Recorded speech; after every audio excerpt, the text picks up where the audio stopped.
At ang sino mang masumpungang nananalangin sa kanyang Diyos, ang magiging kaparusahan ay huliin siya at ihagis sa yungib ng mga leon. Ipakain siya sa mga leon. Ang bigat ng parusa. Magandang umaga po muli mga kababayan, mga kapatid. Purihin ng Diyos at mababati ako sa lahat ng aking mga subscriber, sa lahat ng mga tumatangkilik at nanonood sa aking mga video. Sana ay nandyan lang kayo at patuloy na sumusuporta sa aking channel. So, tayo naman mga kapatid, yung tinatawag na pagtsatsaga, sabi nila, ay mayroon kang nilaga. Ayon lamang sa kasabihan ng tao, kapag mayroon ka raw tiyaga, mayroon kang nilaga. So, yun naman mga salitang yan, ay nagkakatotoo eh. Yung pinaghirapan mo ngayon, yung pinagpaguran mo ngayon, mapapakinabangan mo sa mga susunod na mga araw. Katulad ng pananampalataya, yung sakripisyo, yung pagtsatsaga, yung pagtitiis, na kahit na ano pa ang mangyayari sa araw-araw ng ating mga buhay, ay nandyan tayo sa pananampalataya. Hindi tayo umaalis. Katulad din naman ng mga propeta. Alam niyo mga propeta nung araw, mga kababayan, mga propeta, mas mahirap nga naging buhay nila nung araw eh. Kasi kung balikan natin yung sistema ng pagpapamuhay ng tao sa nagdaang panahon, sa panahon nila at sa panahon ito natin sa ngayon, napakalayo po ng diferensya eh. Kasi bakit kamo? Naglalakad sila. Yung kapanahunan nila kaiba sa kapanahunan natin ngayon. Kasi sa panahon nila, wala pang sakinan eh. Hindi pa naimbento yung mga magagarang sasakyan sa panahon ng mga propeta. Kaya, kung saan sila utusan ng Diyos, naglalakad sila, yung iba naman, nakasakay sa kamilyo. Lakad sila sa kahabaan ng disyerto. Kung ikaw ay uhaw na, pagod na, at nauuhaw sa iyong paglalakad, may balon na rin nung araw. Pinagkukunan ng iniinom nilang tubig. Balon. Ganyan nung araw. Pagkatapos, lakad sila ng lakad. Sakay sila ng kanilang kamilyo. Ganyan yung sistema. Samantala sa panahon ito, hindi naman kaila sa inyo, sa ating lahat. Lumingon ka sa kaliwa. Lumingon ka sa kanan. Nandyan makikita natin ninyo yung pagandahan ng modelo ng masasakyan. Di ba mga kapatid? Nandyan. Pero alam niyo ba mga kababayan, mga kapatid, yung pagtsatsaga ng ating mga propeta, naging matagumpay sila mga kababayan. Nakaluklok na sila lahat ngayon eh. Lahat sila nakaluklok. Saan? Sa ikatlong langit, sa kalangitan. At binigyan sila ng Diyos na higit na parangal sa panahong ito, sa kaharian ng Diyos. Katulad ng isa sa ating mga propeta, si Propeta Daniel. Si Propeta Daniel po mga kababayan, kung ating balikan yung kanyang buhay, napakahirap. Siguro kung sa panahon ito, baka hindi natin kayanin eh. Bakit kamo? Ang mga naging buhay ni Propeta Daniel ay kaiba sa buhay natin ngayon. Ipinapakita ni Propeta Daniel yung tatag, yung tibay ng kanyang pananampalataya sa harap ng Diyos. Nung panahon na yun na umiral siya. na kahit ano pa ang naging buhay niya, na kahit ano pa ang dinanas niya sa kanyang pakipamuhay sa ibabaw ng lupa. Napakaraming pagsubok siyang dinanas, pero kahit kailan hindi siya nagpatinag. Tingnan mo, isang pagsubok ha. Ito po ay nangyari sa panahon ni Haring Darius. Si Haring Darius po, mga kababayan, ay naging hari sa Babylonia noong panahon na yun. At kasabay din naman na umiral din ang panahon ni Daniel, ni Propeta Daniel. Noong panahon ni Propeta Daniel, marami na rin naiinggit sa kanya. Dahil kakaiba kasi ang galaw ni Propeta Daniel bilang lingkod ng Diyos.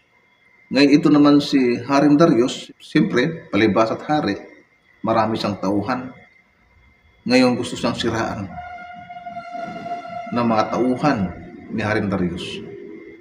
Nagkaroon ngayon ng suhestyon itong mga matataas na tauhan ng isang hari na sabihin nila sa kanilang hari, kay Haring Darius, na magkaroon ng isang batas na sa loob ng 30 araw o isang buwan na ay bawal manalangin ang sinuman sa kanyang Diyos.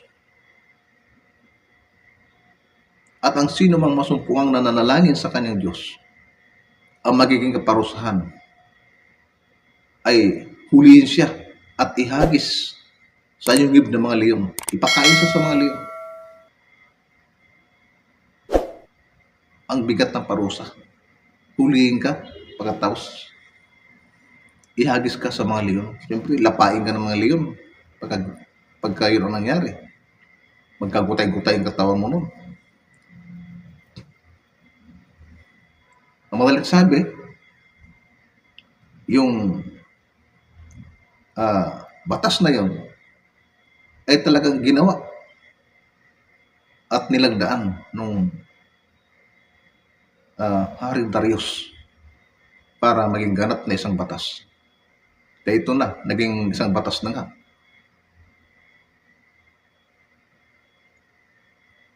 Ngayon, lingid sa kaalaman ni Propeta Daniel na siyempre, nung time kasi na yung mga kababayan ay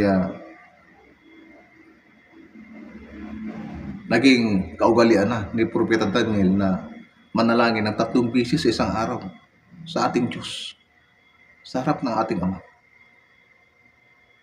Ngayon hindi niya alam na habang nananalangin siya, ito palang mga malalapit na mga tauhan ng hari ay minamanmanan siya. Isang araw na nanalangin isang araw nung nanalangin si Propeta Daniel sa ating Ama, nakita sa mga tauhan ng hari. Sinumusa ngayon doon sa hari na di umano nakita namin si Daniel na nananalangin sa kanyang Diyos.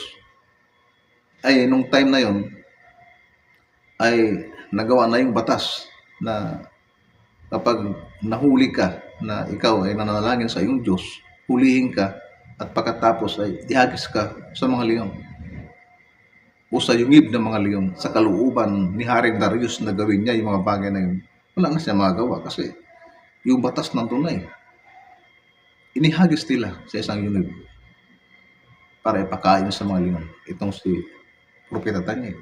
Ang umaga na, nagmamadali sila na puntahan yung yungib ng leon para tingnan ko ano talaga nangyari kay Propeta Daniel. Patay na ba o buhay pa? Pagdating nila doon sa yungib ng leon, tinatawag nila si Propeta Daniel. Ay sumagot, buhay. Buhay si Propeta Daniel, mga kababayan. Hindi po siya nilapa ng mga leon. Mga mababangis yun, mga kababayan. Pero buhay siya. Bakit? Nagsugo ang Diyos ng kanyang anghel para itikom ang bibig ng leon. Kaya ligtas si Propeta Daniel. Hindi siya ginalaw ng mga mababangis na mga hayop. Ganyan po mga kababayan. Kasi ang Diyos naman hindi naging pabaya sa kanyang mga lingkod. Ibig sabihin, isang patunay lang yan na kung ikaw isang lingkod ng Diyos, magkaroon man ng isang kapahamakan na darating sa buhay mo bilang isang lingkod, alalayan ka niya. Nag-utos siya ng isang anghel para iligtas siya sa isang tiyak na kapahamakan. Ganyan po mga kababayan. Ganyan katatag yung pananampalataya ni Propeta Daniel sa harap ng Diyos. Kung sa panahon ito kaya mangyari yan sa ating mga buhay, mga kababayan, ano kaya ang mangyayari sa atin? Kaya natin yung mga dinanas ng isang propeta? Mahirap yun mga kababayan. Napakahirap nung naging buhay ni Propeta Daniel. Di ba mga kababayan? So hanggang dito po, pansamantala ipuputuloy ko ang video ito at nagpapasalamat ako sa mga manunood ko at sa patuloy na tumatangkilik ng aking mga video. Marami pong salamat muli at huwag kalimutan mag-subscribe at pindutin ang notification bell para lagi tayong updated sa mga video ng aking ipagkakaloob. Maraming salamat po muli at magandang umaga sa lahat ng aking mga subscriber at sa lahat ng mga tumatangkilik ng aking mga video. Maraming pong salamat muli at sana'y gabayan kayo ng ating dakilang Ama sa pang-araw-araw ng ating mga buhay. Saan man dako tayo magtungo ay lagi siyang nandyan para gabayan tayo. Sa mga kababayan natin sa ibang bansa, ingat po kayo mga kababayan. Ingat po kayo dyan.